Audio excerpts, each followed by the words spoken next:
ಎಲ್ಲರಿಗೂ ನಮಸ್ಕಾರ. ನನ್ನ ಹೆಸರು ಛಾಯಾ ಅಂತ. ಒಂದು ಕಾಲೇಜಲ್ಲಿ ಕೆಮಿಸ್ಟ್ರಿ ಪ್ರೊಫೆಸರ್ ಆಗಿ ವರ್ಕ್ ಮಾಡ್ತಾ ಇದ್ದೀನಿ. ನನ್ನ ಇಂಟೆನ್ಷನ್ ಏನು ಈ ಚಾನೆಲ್ನ ಸ್ಟಾರ್ಟ್ ಮಾಡೋಕ್ಕೆ ಅಂದರೆ, ಸಾಧ್ಯ ಆದಷ್ಟು ಕೆಮಿಸ್ಟ್ರಿ ರಿಲೇಟೆಡ್ ಟಾಪಿಕ್ನ ಸಿಂಪಲಾಗಿ ಕನ್ನಡದ ಹೇಳುವಂಥ ಪ್ರಯತ್ನ ಮಾಡ್ತಿದ್ದೀನಿ. ಕೆಮಿಸ್ಟ್ರಿ ಇಷ್ಟ ಇಲ್ದಿರೋರ್ಗೂ ಕೆಮಿಸ್ಟ್ರಿ ಕಡೆಗೆ ಸೆಳೆಯುವಂಥ ಪ್ರಯತ್ನ ನಾನು ನನ್ನ ಚಾನಲ್ ಮುಖಾಂತರ ಮಾಡ್ತಾ ಇದ್ದೀನಿ. ಪರ್ಟಿಕ್ಯುಲರ್ಲಿ ಕನ್ನಡ ಮೀಡಿಯಂ ಹುಡುಗರಿಗೆ, ರೂರಲ್ ಹುಡುಗರಿಗೆ ಹೆಲ್ಪ್ ಆಗಲಿ ಅಂತ ಕೆಮಿಸ್ಟ್ರಿನ ಕನ್ನಡದ ಹೇಳುವಂಥ ಪ್ರಯತ್ನ ನಾನು ನನ್ನ ಚಾನಲಲ್ಲಿ ಮಾಡ್ತಾ ಇದ್ದೀನಿ. ಸದ್ಯಕ್ಕೆ ನೀವೇನಾದರೂ ರಾಣಿ ಚೆನ್ನಮ್ಮ ಯೂನಿವರ್ಸಿಟಿನಲ್ಲಿ ಓದ್ತಾ ಇದ್ದೀರಾ, ಫಸ್ಟ್ ಸೆಮ್ಮಲ್ಲಿ ಇದ್ದೀರಾ, ನೀವು ಕೆಮಿಸ್ಟ್ರಿನ one of the major subject ಆಗಿ ತೊಗೊಂಡಿದ್ದೀರಾ ಅಂತಂದರೆ ನಿಮ್ಗೆ ಆಲ್ರೆಡಿ ಇಷ್ಟೊಂದಾಗಲೇ ಗೊತ್ತಾಗಿರುತ್ತೆ. 4 ಯೂನಿಟ್ ಇರುತ್ತೆ. ಯೂನಿಟ್ 1, 2, 3, 4 ಅಂತ. 4th ಯೂನಿಟಲ್ಲಿ ಇರುವಂಥದ್ದು ಒಂದು ಸಬ್ ಟಾಪಿಕ್ ಬರುತ್ತೆ, ಸೈಕ್ಲೋ ಆಲ್ಕೇನ್ಸ್ ಅಂತ, ಅಥವಾ relative stabilities of cycloalkanes ಅಂತ. ಅದರದ್ದು ವೀಡಿಯೋಸಲ್ಲಿ ಇವತ್ತು ನಾನು ಮಾಡ್ತಾ ಇರುವಂಥದ್ದು 3ನೇ ವಿಡಿಯೋ ಇವತ್ತು ನಾನು ಅಪ್ಲೋಡ್ ಮಾಡ್ತಾ ಇರುವಂಥದ್ದು. ಸೊ ನಿಮಗೆ ಗೊತ್ತಿದೆ, there is a lot of stress in the molecule. ಆ ಸ್ಟ್ರೆಸ್ಗೆ ನಾವೇನಂತ ಕರಿತೀವಿ, ಪರ್ಟಿಕ್ಯುಲರ್ಲಿ ಲೋಯರ್ ಸೈಕ್ಲೋ ಆಲ್ಕೇನ್ಸಲ್ಲಿ ಅಂಥದಕ್ಕೆ ಏನಂತ ಕರಿತೀವಿ, ಆ್ಯಂಗಲ್ ಸ್ಟ್ರೆಸ್ ಅಂತ ಹೇಳ್ತೀವಿ. ಅದನ್ನು ಎಕ್ಸ್ಪ್ಲೈನ್ ಮಾಡಿದ್ದು ಯಾವುದು ಅಂದರೆ ಬೇಯರ್ ಸ್ಟ್ರೈನ್ ಥಿಯರಿ ಅಂತ. ಬಟ್ ಒಂದು ಡ್ರಾಬ್ಯಾಕ್ ಏನು, ಒಂದು ಡಿಸ್ಅಡ್ವಾಂಟೇಜು ಅಥವಾ ಒಂದು ಲಿಮಿಟೇಷನ್ ಏನು ಬೇಯರ್ ಸ್ಟ್ರೈನ್ ಥಿಯರಿದು ಅಂದರೆ, it was unable to explain the stability of cyclohexane based on their angle stress ಅಥವಾ ಆ್ಯಂಗಲ್ ಸ್ಟ್ರೈನ್ ಬಗ್ಗೆ ಅದನ್ನು ಎಕ್ಸ್ಪ್ಲೈನ್ ಮಾಡೋದಕ್ಕೆ ಅದಕ್ಕೆ ಆಗಲಿಲ್ಲ. ಅದನ್ನು ಎಕ್ಸ್ಪ್ಲೈನ್ ಮಾಡೋದಕ್ಕೆ ಆ ಡ್ರಾಬ್ಯಾಕ್ನ to give the answer for that particular limitation we have one more theory, and that theory is called as Sachse Mohr theory of strainless rings ಅಂತ. ಸೊ ಅವ್ರು ಹೇಳೋ ಪ್ರಕಾರ, according to the Baeyer strain theory, all the molecules if they are in planar, they are going to have a stress in the molecule, and that stress, particularly in case of cycloalkane, that stress we are going to call it as an angle stress. But adre when you consider the cyclohexane do not have any stress in the molecule, hangagi those molecule will going to have a strainless rings. ಅದರ ಬಗ್ಗೆ ಆ concept ಬಗ್ಗೆ explain ಮಾಡಿದವರು Sachse and Mohr theory. Here he says that these molecules, they are not in planar, they are in a puckered, they are in a multi-layer structures ಆಗಿರ್ತವೆ. Therefore there is no stress in the molecule ಅಂತ ಹೇಳ್ತಾರೆ. ಅದನ್ನು ಇವತ್ತು in detail ಆಗಿ ನಾನು ಹೇಳೋಣ ಅಂತ ಅನ್ಕೊಳ್ತಾ ಇದ್ದೀನಿ. ಎಕ್ಸಾಮ್ ಪಾಯಿಂಟ್ ಆಫ್ ವ್ಯೂ ಇಂದ ಐದರ್ ಬೇಯರ್ ಸ್ಟ್ರೈನ್ ಥಿಯರಿ ಬಗ್ಗೆನೂ 4 ಮಾರ್ಕ್ ಕ್ವಶನ್ ಕೇಳ್ಬೋದು, ಇಲ್ಲ ಅಂದರೆ ಸಾಶೆ ಅಂಡ್ ಮೋರ್ ಥಿಯರಿ ಕಾನ್ಸೆಪ್ಟ್ ಬಗ್ಗೆನೂ ಅವರು ಕ್ವಶನ್ ಆನ್ಸರ್ಸ್ನ ನಿಮ್ಮನ್ನು ಕೇಳ್ಬೋದು for 4 marks. From the exam point of view ಎರಡೂ ನಿಮಗೆ ಇಂಪಾರ್ಟೆಂಟ್ ಆಗುತ್ತೆ. Again welcome to Chemchaya. ನನ್ನ ಚಾನಲ್ನ ಸಬ್ಸ್ಕ್ರೈಬ್ ಮಾಡಿ, ಶೇರ್ ಮಾಡಿ, ಸಪೋರ್ಟ್ ಮಾಡಿ. So Sachse Mohr theory of strainless rings ಏನು ಕಾನ್ಸೆಪ್ಟ್ ಬಂತು ಅಂತಂದರೆ, ನಾನು ಯಾವುದೇ ಒಂದು ಸೈಕ್ಲೋ ಆಲ್ಕೇನ್ಸ್ನ ತೊಗೊಂಡ್ರೆ ದೇ ಆರ್ ಸ್ಯಾಚುರೇಟೆಡ್ ಕಾಂಪೌಂಡ್ಸ್. ಎಲ್ಲ ಸ್ಯಾಚುರೇಟೆಡ್ ಕಾಂಪೌಂಡ್ಸು ಯಾವ ಥರ ರಿಯಾಕ್ಷನ್ಸ್ ಆಗಬೇಕು, ಸಬ್ಸ್ಟಿಟ್ಯೂಷನ್ ರಿಯಾಕ್ಷನ್ಸ್ ಆಗಬೇಕು. But cyclopropane, cyclobutane, they were undergoing a addition reaction rather than substitution reaction, even they are a saturated compound. ಅದು ಯಾಕೆ ಅಂತ ಅಂದರೆ, ಅವು they were undergoing a ring opening reaction. Addition of hydrogen ಮಾಡಿದಾಗ ಅಥವಾ addition of chlorine ಮಾಡಿದಾಗ ಅವು ಏನಾಗಬೇಕಾಗಿತ್ತು, ಸಬ್ಸ್ಟಿಟ್ಯೂಷನ್ ರಿಯಾಕ್ಷನ್ ಆಗಬೇಕಾಗಿತ್ತು. ಆಗದಲ್ಲೇ ಏನಾಗ್ತಿತ್ತು, ರಿಂಗ್ ಓಪನಿಂಗ್ ರಿಯಾಕ್ಷನ್ ಆಗಿ ಅವೇನಾಗ್ತಿತ್ತು, ಸ್ಯಾಚುರೇಟೆಡ್ ಕಾಂಪೌಂಡ್ ಆಗಿ ಅಥವಾ ಓಪನ್ ಚೈನ್ ಕಾಂಪೌಂಡ್ ಆಗಿ ಕನ್ವರ್ಟ್ ಆಗ್ತಿತ್ತು. ಸೊ ಅದು ಯಾಕೆ ಆ ಥರ ಕನ್ವರ್ಟ್ ಆಗ್ತಿದೆ ಅಂತ ಎಕ್ಸ್ಪ್ಲೇನ್ ಮಾಡೋದಕ್ಕೆ ಬೇಯರ್ ಏನು ಮಾಡ್ತಾನೆ, ಒಂದು ಟರ್ಮ್ನ ಯೂಸ್ ಮಾಡ್ತಾನೆ, ಆ್ಯಂಗಲ್ ಸ್ಟ್ರೈನ್ ಅಂತ ಹೇಳ್ತಾನೆ. ಬೇಸ್ಡ್ ಆನ್ ದಟ್ ನಮ್ಮ ಮಾಲಿಕ್ಯೂಲು ಸ್ಟೇಬಲ್ಲ ಅನ್ಸ್ಟೇಬಲ್ಲ ಅಂತ ಹೇಳ್ತಾ ಹೋಗ್ತಾನೆ. ಆ್ಯಂಗಲ್ ಸ್ಟ್ರೈನ್ ಅಂದರೆ ಏನು ಅಂದರೆ, ನಮಗೆ ಟೆಟ್ರಾಹೈಡ್ರಲ್ ಕಾರ್ಬನ್ ಇದ್ದಾಗ ಅದರದ್ದು bond angle, normal bond angle ಎಷ್ಟಿರಬೇಕು ಅಂದರೆ 109 ಡಿಗ್ರಿ 28 ಮಿನಿಟ್ಸ್ ಇರಬೇಕು. ಸೊ ನನ್ನ ಮಾಲಿಕ್ಯೂಲಲ್ಲಿ ಇರುವಂಥದ್ದು ಆ್ಯಂಗಲ್ಲು ನಾರ್ಮಲ್ ಟೆಟ್ರಾಹೈಡ್ರಲ್ ಆ್ಯಂಗಲ್ಗಿನ್ನೂ ಡಿವಿಯೇಷನ್ ಆಯಿತು ಅಂತಂದರೆ, ಹೈಯರ್ ಆಗ್ಬೋದು ಅಥವಾ ಲೋಯರ್ ಆಗ್ಬೋದು, ಅಲ್ಲೇ ಡಿವಿಯೇಷನ್ ಆಯಿತು ಅಂತಂದರೆ ಆವಾಗ ಅಂಥ ಡಿವಿಯೇಷನ್ಗೆ ನಾನೇನಂತ ಕರಿತೀನಿ ಅಂತಂದರೆ ಆ್ಯಂಗಲ್ ಸ್ಟ್ರೈನ್ ಅಂತ ಕರಿತೀನಿ. ಆ್ಯಂಗಲ್ ಸ್ಟ್ರೈನ್ ಜಾಸ್ತಿ ಆದಂಗೆ ನನ್ನ ಮಾಲಿಕ್ಯೂಲು ಅನ್ಸ್ಟೇಬಲ್ ಆಗ್ತಾ ಹೋಗುತ್ತೆ. ಅನ್ಸ್ಟೇಬಲ್ ಆಗಿರೋದಕ್ಕೋಸ್ಕರ ಈಸಿಯಾಗಿ ರಿಂಗ್ ಓಪನಿಂಗ್ ರಿಯಾಕ್ಷನ್ಸ್ ಆಗುತ್ತೆ, even at A lower temperature ಅಂತ ಅವನು ಹೇಳ್ತಾನೆ. ಸೊ ಸಕ್ಸಸ್ಫುಲ್ಲಾಗಿ ಸೈಕ್ಲೋಪ್ರೋಪೇನ್, ಸೈಕ್ಲೋಬ್ಯೂಟೇನ್, ಸೈಕ್ಲೋಪೆಂಟೇನ್ದು ಬೇಯರ್ ಸ್ಟ್ರೈನ್ ಏನು ಹೇಳ್ತಾನೆ ಅಂದರೆ, ಪಾಸ್ಟುಲೇಟ್ಸ್ನ ಹೇಳಿಬಿಟ್ಟು ಅಷ್ಟನ್ನು ಆ್ಯಂಗಲ್ ಸ್ಟ್ರೈನ್ ಕ್ಯಾಲ್ಕುಲೇಟ್ ಮಾಡಿ ಎಲ್ಲದಕ್ಕಿಂತ ಮ್ಯಾಕ್ಸಿಮಮ್ ಆ್ಯಂಗಲ್ ಸ್ಟ್ರೈನ್ ಇರೋದು ಸೈಕ್ಲೋಪ್ರೋಪೇನ್ಗೆ. ಹಾಗಾಗಿ that is highly strained molecule. Strain ಇರೋದಕ್ಕೋಸ್ಕರ, ಆ್ಯಂಗಲ್ ಸ್ಟ್ರೈನ್ ಜಾಸ್ತಿ ಇರೋದಕ್ಕೋಸ್ಕರ that molecule is highly unstable. ಅದಾದಮೇಲೆ ನೆಕ್ಸ್ಟು ಸೈಕ್ಲೋಬ್ಯೂಟೇನ್ ತಗೊಳ್ತಾನೆ. ಅಲ್ಲಿ ಆ್ಯಂಗಲ್ ಸ್ಟ್ರೈನ್ ಏನಾಗಿದೆ compared to that of cyclopropane, angle strain ಕಡಿಮೆ ಇದೆ. ಹಾಗಾಗಿ that is much more that is stable than cyclopropane ಅಂತ ಹೇಳ್ತಾರೆ. ಸೈಕ್ಲೋಪೆಂಟೇನಿಗೆ ತೊಗೊಂಡ್ರೆ ಆ್ಯಂಗಲ್ ಸ್ಟ್ರೈನ್ ಇನ್ನೂ ಕಡಿಮೆ ಇರುತ್ತೆ. ಹಾಗಾಗಿ ಸೈಕ್ಲೋಪೆಂಟೇನ್ ಇಸ್ ಮೋರ್ ಸ್ಟೇಬಲ್ ಅಂತ ಹೇಳ್ತಾರೆ based on their angle strain.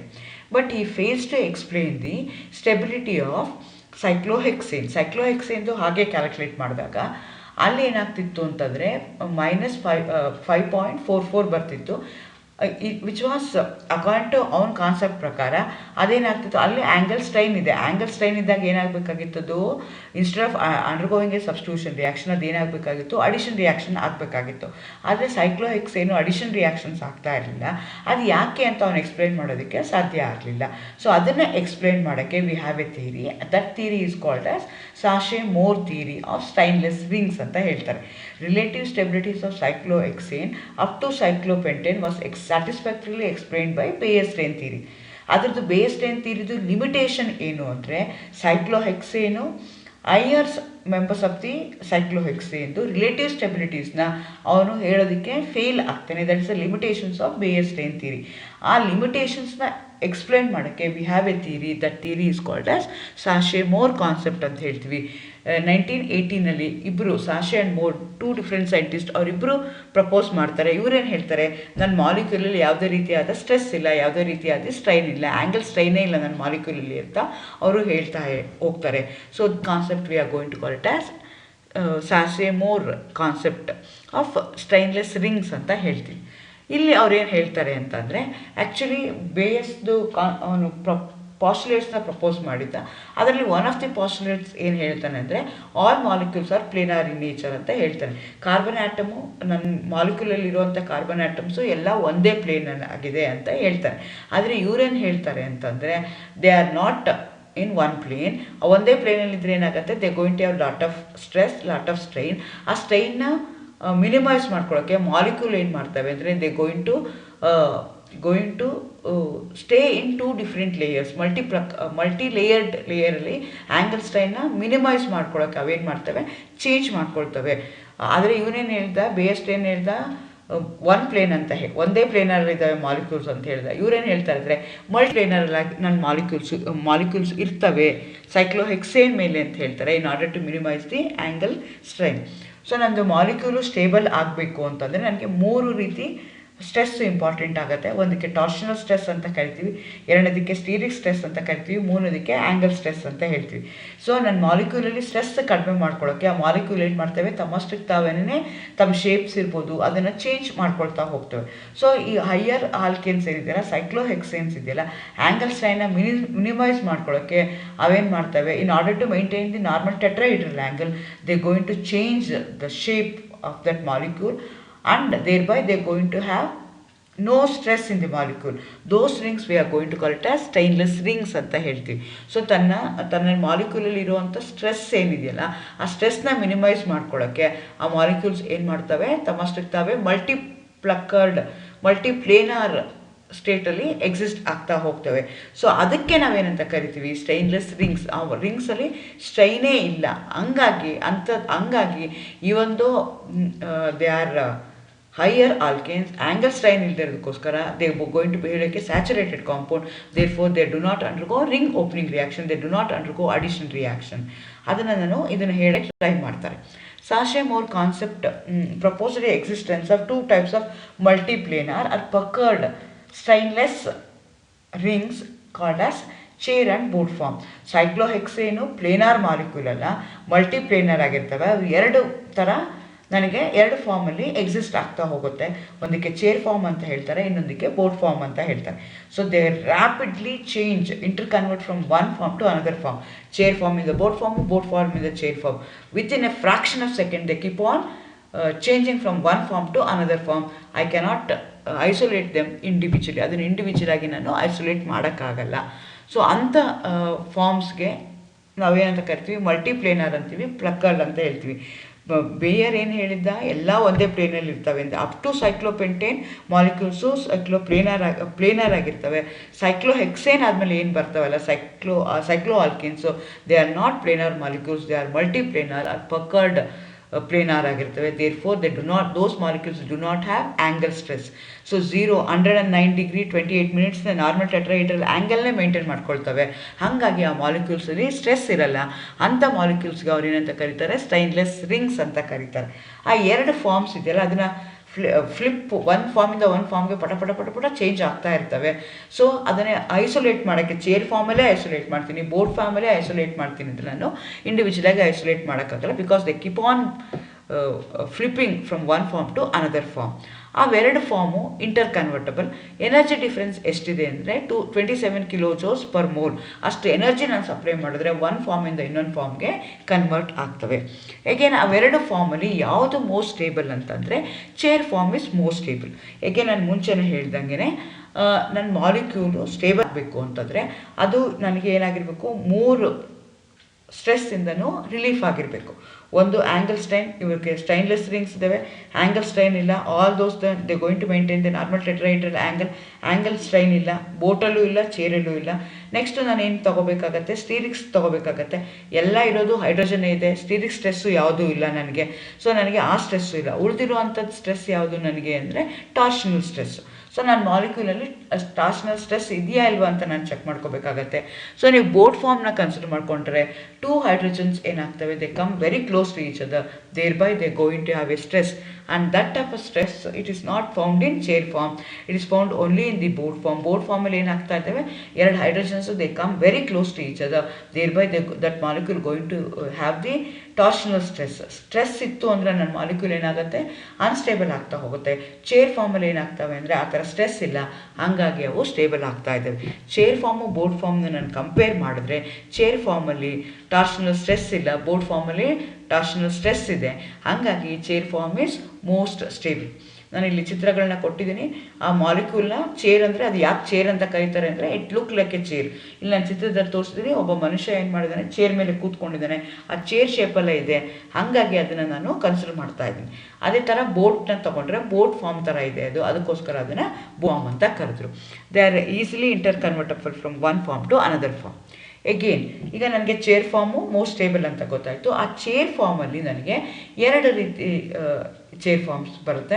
ಒಂದಕ್ಕೆ ಈಕ್ವಟೋರಿಯಲ್ ಅಂತ ಕರೀತಾರೆ, ಇನ್ನೊಂದಕ್ಕೆ ಆಕ್ಸಿಯಲ್ ಅಂತ ಕರೀತಾರೆ. ಸೊ ಆ ಸೈಕ್ಲೋಹೆಕ್ಸೇನಲ್ಲಿ, ಚೇರ್ ಫಾರ್ಮಲ್ಲಿರುವಂಥ ಸೈಕ್ಲೋಹೆಕ್ಸೇನಲ್ಲಿ ನನಗೆ ಒಟ್ಟು 12 ಹೈಡ್ರೋಜನ್ಸ್ ಇರುತ್ತೆ. ಆ 12 ಹೈಡ್ರೋಜನ್ಸಲ್ಲಿ 6 ಹೈಡ್ರೋಜನ್ಸ್ನ ಈಕ್ವಟೋರಿಯಲ್ ಹೈಡ್ರೋಜನ್ಸ್ ಅಂತ ಕರಿತೀನಿ, ಇನ್ನು 6 ಹೈಡ್ರೋಜನ್ಸ್ ನಾನು ಆಕ್ಸಿಯಲ್ ಬಾಂಡ್ಸ್ ಅಂತ ಕರಿತೀನಿ, ಅಥವಾ ಆಕ್ಸಿಯಲ್ ಹೈಡ್ರೋಜನ್ಸ್ ಅಂತ ಕರಿತೀನಿ. ಅದನ್ನು ಯಾವುದ್ರ ಮೇಲೆ ಡಿಸೈಡ್ ಮಾಡಿದ್ದಾರೆ ಅಂದರೆ ಇಲ್ಲಿ ಚಿತ್ರದಲ್ಲಿ ತೋರಿಸ್ತಿರೋಂಗೆ ಬ್ಲೂ ಕಲರ್ ಯಾವುದಿದೆಯಲ್ಲ ಅದೆಲ್ಲ ಈಕ್ವಟೋರಿಯಲ್ ಬಾಂಡ್ಸು, ಯಾವುದು ರೆಡ್ ಕಲರ್ ಇದೆಯಲ್ಲ that is called as axial bonds. ಅದನ್ನು ಯಾವ ಬೇಸಿಸ್ ಮೇಲೆ ಮಾಡಿದ್ದಾರೆ ಅಂದರೆ when you consider the molecule, ಆ ಮಾಲಿಕ್ಯೂಲ್ 3 ಡೈಮೆನ್ಷನ್ ಸ್ಪೇಸಲ್ಲಿ 3 ಡೈಮೆನ್ಷನಲ್ಲಿ ಅಥವಾ ಸ್ಪೇಸಲ್ಲಿ ಇಟ್ಕೊಂಡಾಗ ಒಂದು hydrogen will come in the same plane of the other carbon atom ಯಾವುದಿರುತ್ತಲ್ಲ ಅದೇ ಸೇಮ್ ಪ್ಲೇನಲ್ಲಿ ಇತ್ತು ಅಂತ ಇಟ್ಕೊಳ್ಳೋಣ. ಅವಾಗ ಅದನ್ನ ಏನಂತ ಕರಿತೀನಿ, ಈಕ್ವಟೋರಿಯಲ್ ಅಂತ ಕರಿತೀನಿ. ಎಕ್ಸಾಕ್ಟ್ಲಿ ಅದಕ್ಕೆ ಆಪೋಸಿಟ್ ಇತ್ತು ಅಂತ ಇಟ್ಕೊಳ್ಳೋಣ, ಪ್ಯಾರಲಲ್ ಆಗಿತ್ತು ಅಂತ ಇಟ್ಕೊಳ್ಳೋಣ, 90 ಡಿಗ್ರಿಗಿತ್ತು ಅಂತ ಇಟ್ಕೊಳ್ಳೋಣ, either above the plane or below the plane, ಅವಾಗ ಅದನ್ನ ಏನಂತ ಕರಿತೀನಿ ನಾನು, ಆಕ್ಸಿಯಲ್ ಹೈಡ್ರೋಜನ್ಸ್ ಅಂತ ಕರಿತೀನಿ. ಸೊ ನನ್ನ ಮಾಲಿಕ್ಯೂಲ್ಸಲ್ಲಿ ಈ ಚೇರ್ ಫಾರ್ಮಲ್ಲೇ ಐದರ್ ನಂದು ಹೈಡ್ರೋಜನು ಈಕ್ವಟೋರಿಯಲ್ ಪೊಸಿಷನಲ್ಲಿ ಇರ್ಬೋದು, ಇಲ್ಲ ಅಂದರೆ ಆಕ್ಸಿಯಲ್ ಪೊಸಿಷನಲ್ಲಿ ಇರ್ಬೋದು. ಸೊ ಈ ಮಾಲಿಕ್ಯೂಲ್ಸಲ್ಲಿ ಸ್ಟ್ರೆಸ್ಸೇ ಇಲ್ಲ, ಹಾಗಾಗಿ ಬೇಯರ್ ಏನು ಹೇಳೋಕ್ಕಾಗಿಲ್ವಲ್ಲ ಅದನ್ನು ಇವರು ಸಾಶೆ ಆ್ಯಂಡ್ ಮೋರ್ ಕಾನ್ಸೆಪ್ಟಲ್ಲಿ ಈಸಿಯಾಗಿ ಎಕ್ಸ್ಪ್ಲೇನ್ ಮಾಡ್ತಾರೆ. So Sachse and Mohr concept ಏನು ಹೇಳುತ್ತೆ ಅಂದರೆ ಲಿಮಿಟೇಷನ್ಸ್ ಆಫ್ ಬೇಯರ್ ಸ್ಟೈನ್ ಏನಿತ್ತಲ್ಲ, he was fail to explain the stability of cyclohexane and its higher molecules.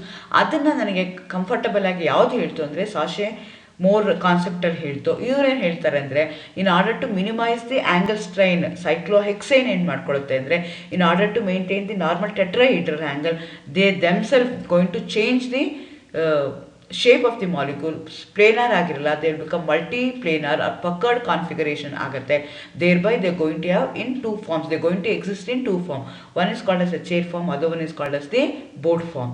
So chair form most stable ಯಾಕೆ ಅಂದರೆ ಟಾರ್ಷನಲ್ ಸ್ಟ್ರೆಸ್ ಇಲ್ಲ, ಹಾಗಾಗಿ ಅದು ಮೋಸ್ಟ್ ಸ್ಟೇಬಲ್ ಆಗಿರುತ್ತೆ.